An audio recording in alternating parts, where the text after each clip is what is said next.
इसमें जितने भी दल हैं ये सब वो लोग हैं जो पिछले करीब 30-40 सालों से भ्रष्टाचार में डूबे उतराए हुए हैं, खूब लंबे समय तक शासन करके चुके चुकाए हुए हैं और तमाम ऐसे हैं जो अपना पद छोड़कर भागे और भगाए हुए हैं। कई बार लोग अपना राष्ट्रीय अध्यक्ष का पद छोड़ दिए थे चुनाव हारने के बाद, तो हारे हराए दगे दगाए चुके चुकाए हैं। दूसरी तरफ एनडीए है जिसमें मोदी जी जांचे परखे खरे और तपे तपाए हुए हैं। तो दोनों में एक जमीन आसमान का अंतर है। और इसलिए यहां पर मैं एक और लाइटर नोट पे एक बात कहना चाहूंगा सौरभ जी। बचपन में मुझे याद है, हम लोग तो बहुत बच्चे थे, यहां जो आपके जो वरिष्ठ लोग बैठे हुए हैं इन सबको याद होगा कि जब इंदिरा गांधी जी चिकमंगलूर से चुनाव लड़ी थी तो कांग्रेस के नेताओं ने, विपक्षी नेताओं का, उस समय संयुक्त विपक्ष करके था, जनता पार्टी का दौर संभव था, तो उनका मजाक उड़ाते हुए एक नारा दिया था, चिकमंगलूर चिकमंगलूर एक शेरनी 100 लंगूर जी। आज मुझे लगता है कि आज बेंगलुरु में जब ये लोग इकट्ठा हुए हैं तो ये बंगलूर एक शेर, और आगे मैं जनता के विवेक पे छोड़ता हूं, वह दृश्य, वो कंट्रास्ट पूरे देश को साफ नजर आ रहा है। तो पहली तो स्थिति यह है।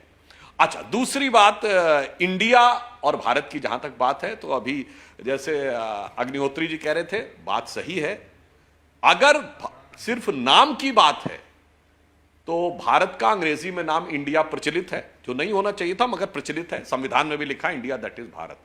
पर अगर कॉन्सेप्ट की बात आती है, क्योंकि विपक्ष तो यह कह रहा ना कि हम तो साहब एक वैचारिक लड़ाई लड़ रहे हैं, द आइडिया ऑफ इंडिया, तो फिर आइडिया ऑफ इंडिया और आइडिया ऑफ भारत में जमीन आसमान का अंतर है। क्योंकि इंडिया शब्द सबसे पहले, आज से 2300 साल पहले, मेगस्थनीज जो चंद्रगुप्त मौर्य के दरबार में आया था, उसने अपनी किताब लिखी है इंडिका। तो ग्रीक और यूनानियों ने सबसे पहले इंडिया नाम दिया था और यूनान और ग्रीक दोनों खत्म हो गए दुनिया से। उसके बाद अंग्रेजों ने नाम दिया। और यह भी एक कितना संयोग देखिए, सुंदर संयोग देखिए, कभी कभी प्रकृति भी कैसा रच देती है कि हमारी पार्टी का नाम है भारतीय जनता पार्टी और अंग्रेजी में भी भारतीय जनता पार्टी। उससे पहले भी भारतीय जनसंघ था, अंग्रेजी में भी भारतीय जनसंघ था, मगर कांग्रेस का नाम था स्थापना के समय इंडियन नेशनल कांग्रेस। तब तो हिंदी नाम था ही नहीं, अंग्रेजों का जमाना था, तो नाम भी इंडियन नेशनल ही कांग्रेस था।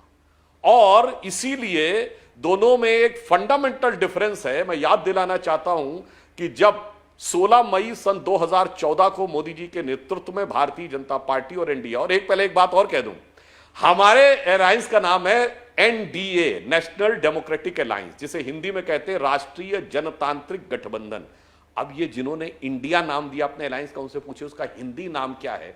तो मैंने कई बार अपने प्रतिपक्षी प्रवक्ताओं से पूछा तो वो गूगल सर्च करने लगे कि हिंदी नाम क्या है। मतलब अंग्रेजी सोच से शुरू होकर अंग्रेजी में ही खत्म हो गए, अंग्रेजी तक ही सोचा ही नहीं कि इसका हिंदी क्या होगा, कोई मतलब ही नहीं रह गया। क्यों? क्योंकि 16 मई 2014 को जब मोदी जी के नेतृत्व में हमें स्पष्ट बहुमत मिला, तो 18 मई 2014 को जिन्होंने हमें इंडिया नाम दिया था, उस इंग्लैंड के बड़े प्रसिद्ध अखबार संडे गार्डियन ने अपने संपादकीय में लिखा कि 16 May 2014 should be known as India second tryst with destiny and it should be known in Indian history as the day on which Britishers finally left India. उसने कहा कि ज्यादातर समय उन लोगों का शासन रहा जिनके ऊपर ब्रिटिश कॉलोनियल लीगेसी को ही वो आगे बढ़ा रहे थे। पहली बार एक ऐसे विचार के हाथ में शासन आया है जिसके ऊपर ब्रिटिश कॉलोनियल लीगेसी का कोई प्रभाव नहीं है। तो वो एक वाटरशेड मूवमेंट था। और संयोग देखिए कि वो सारे दल जो भारत को उससे पहले के दौर की व्यवस्था से ही चलाना चाहते हैं, वो सब इंडिया नाम के साथ जुड़ गए और हम भारत के नाम के साथ। इसीलिए हमारी तो संस्कृति में भी जो कहा गया है, भारत ही नाम सब जगह कहा गया ना, उत्तरम यद समुद्र से दक्षिणम च हिमाद्रि भी वर्षम यद भारत नाम भारतीय से संतति। और इसीलिए चाहे हमारी पार्टी हो या कोई नारा भारत माता की जय लगाया जाता है, इंडिया माता की जय तो होता नहीं है।